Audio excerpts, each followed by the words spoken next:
नहीं, सडनली नहीं फूटा, बिल्कुल ऐसा नहीं है। और ये नी जर्क रिएक्शन देना या सडन रिएक्शन देना, ये मेरे जैसे लोगों का काम नहीं है।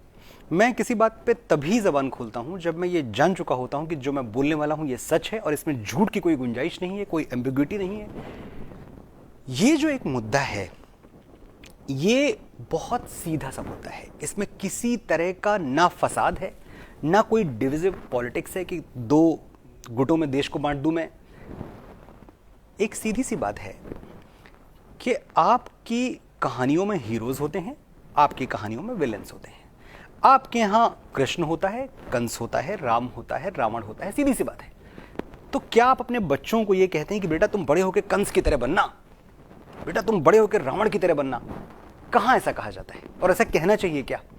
ये जो जनरेशन हम तैयार करेंगे, जो नस्ल हम तैयार करेंगे आने वाली, इसको सही रोल मॉडल्स देने का मिलने का हक है कि नहीं है? बात सिर्फ इतनी सी है। मुझे तकलीफ तब होती है जब मैं देखता हूं कि जो हमें हिस्ट्री पढ़ाई गई बड़ी कलर्ड हिस्ट्री थी, बड़ा रंग दिया गया एक खास तरीके से। अब मैं जब आपसे यहां बैठ के बात कर रहा हूं नविका जी, तो ना मैं हिस्टोरियन हूं, ना मैं कोई बहुत बड़ा पंडित और ज्ञानी हूं, मैं एक आम हिंदुस्तानी हूं जिसको दुख इस बात का होता है कि आपने मुझसे मेरे सच्चे हीरोज छीन लिए। आपने मुझे क्या पढ़ा दिया? और अब जिनको पढ़ा दिया, ये तो सूचना क्रांति का दौर है, आपको छुपा नहीं है। अब आप जाते हैं, बैठ के 10 मिनट आप गूगल करते हैं और आपको सारे पर्सपेक्टिव मिल जाते हैं। अब जो हिस्ट्री हमारे सामने है वो हिस्ट्री ना हिंदुओं की लिखी हुई है, ना मुसलमानों की लिखी हुई है, ना बाबर वालों की लिखी हुई है, ना राम वालों की लिखी हुई है। ये हिस्ट्री है न्यूट्रल। ये हिस्टोरियंस जो विदेशों से आए, जर्मन हिस्टोरियंस हैं, ब्रिटिश हिस्टोरियंस हैं, इन्होंने जो लिखा है, अब हम इनकी हिस्ट्री पढ़ते हैं तो हमें लगता है कि तो क्या इतने साल तक हम बेवकूफ़ बनते रहे, इतने साल तक हम मूर्ख बने रहे, हम अजीमुशान शहंशाह गाते रहे उस आदमी के लिए जिसके कैरेक्टर में कितने फ्लॉज थे, उस आदमी के लिए जिसने हिंदुस्तान से मोहब्बत ही नहीं की, उन लुटेरों के लिए जो यहां हमें सिर्फ लूटने आए।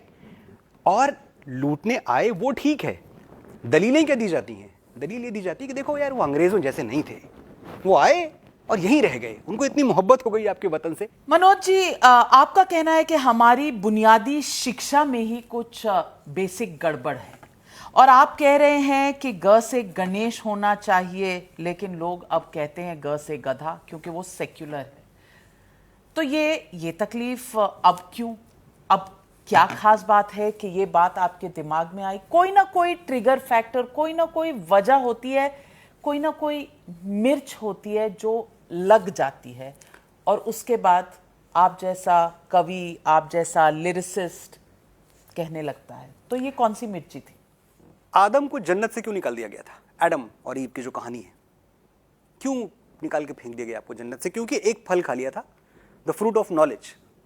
तो जो फ्रूट ऑफ नॉलेज खा लेता है उसको एक्साइल कर में भेज दिया जाता है कि भाई ये तो बात करने लगा, ये तो सवाल पूछेगा क्योंकि इसको कुछ पता चल गया है।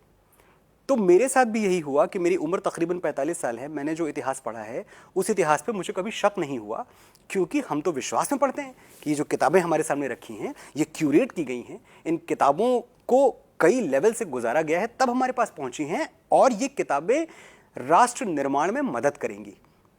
लेकिन आप पलट के देखते हैं तो आपको लगता है एजेंडा निर्माण हुआ है, बस कोई राष्ट्र निर्माण हुआ नहीं इन किताबों के जरिए।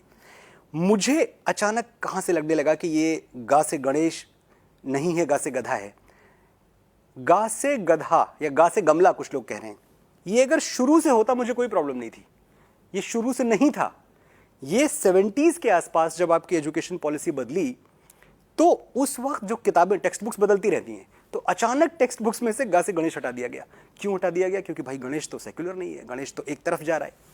तो प्रॉब्लम ये है कि मैं यहां गणेश जी की वकालत करने नहीं बैठा हूं, मैं सिर्फ एक बात कहने बैठा हूं कि जो हमारा कल्चर है, जो हमारी सभ्यता है, जो हमारी 10,000 साल पुरानी रिकॉर्डेड और लाखों वर्ष पुरानी अनरिकॉर्डेड तहजीब है, उसको आप तोड़ने मरोड़ने की कोशिश ना करें।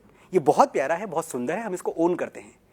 हम कितना भी नया सोचें, लेकिन मैं अपने पिताजी के पांव छूता हूं और जिंदगी भर छूता रहूंगा और मुझे इसमें कोई शर्मिंदगी नहीं है।